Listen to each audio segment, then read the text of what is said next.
আজকে জানো তো আমার সকালটা ছিল অন্যরকম। ঠিক মনে পড়ে যায় আমার বড় ছেলে যখন স্কুলে ভর্তি করি, টানা 4 বছর ওর সাথে আমি স্কুলে নিয়ে গেছি এবং নিয়ে এসেছি। সেই সময়টা অন্যরকম এনজয় করেছি, সব ভাবিদের সাথে মজা করেছি, গল্প করেছি। তারপরে ছেলে যখন বড় হয়ে গেল, আমি আস্তে আস্তে যাওয়া অফ করলাম। তো আজকে প্রায় 3-4 বছর পরে আমি স্কুলে যাচ্ছি, কারণ আমার 2টা ছেলেরই আজকে পরীক্ষার খাতা দেখাবে।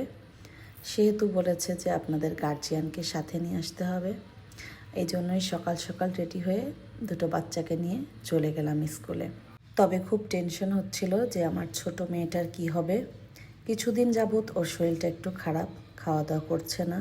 আর ও ছোটোবেলা থেকে কারো হাতেও খায় না, কেউ খাওয়াতেও পারে না, ওকে শুধু আমিই খাইয়ে দিয়েছি।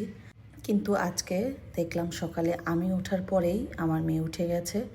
তোমরা একটা কথা জানো কি, বাচ্চারা কিন্তু মায়ের ঘ্রাণেই ঘুমিয়ে থাকে, ওরা বুঝতে পারে মা উঠে গেলে। আমার মেয়ে কিন্তু তাই, আমি যখনই ওর পাশ থেকে উঠে পড়ি ও উঠে যায়।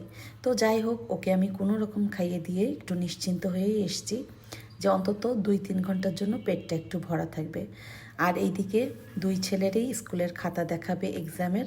তো প্রথমে আমি বড় ছেলের ক্লাসে গেলাম, তার খাতাগুলো আমি দেখলাম কি করেছে না করেছে। মোটামুটি আলহামদুলিল্লাহ ভালো করেছে, বাট বাংলাটাই খুবই কাঁচা আমার ছেলে, ওইটাই আরও যত্নশীল হতে হবে আমাদের। আর ছোটো ছেলেটা আলহামদুলিল্লাহ খুবই ভালো, ওর হাতের লেখা পড়াশোনা আগাগোড়াই ভালো। আর এই যে ওদের স্কুলের মাঠ থেকে প্লেন যাচ্ছে, কারণ ওদের স্কুলের পাশেই এয়ারপোর্ট, আর আমার বাচ্চাদের স্কুলটা খুবই সুন্দর জায়গায়। আর স্কুল থেকেই বাসায় এসে দেখি আমার জন্য একটা পার্সেল এসেছে। এটা আমাকে টেনটপ থেকে গিফট করা হয়েছে। তো আমি তো ওইভাবে আসলে ভালো করে ভিডিও করতে পারি না।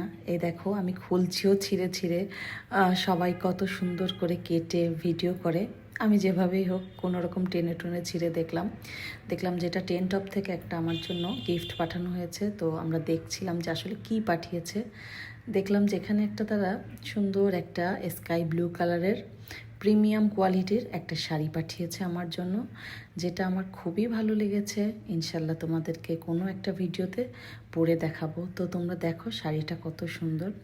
শাড়িটার সাথে এক্সট্রা ব্লাউজ পিসও কিন্তু এর সাথে লাগানো আছে।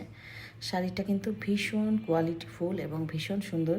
আর আমরা যেহেতু একটু মোটা ধাঁচের, আমাদের কিন্তু এই শাড়িগুলো পরলে একটু স্লিম লাগে। আর আমার এই ধরনের শাড়ি ভীষণ পছন্দ, আমি বেশি ফোলা শাড়ি পরতে পছন্দ করি না। আর এই দেখো শাড়ির ব্লাউজ পিসটা, এই হচ্ছে আমার শাড়ির ফুল লুকটা। আরেকদিন আমি দেখাবো শাড়িটা পরে কোথাও এক জায়গায় ঘুরতে যাব। আজকে এ পর্যন্তই, আল্লাহ হাফেজ।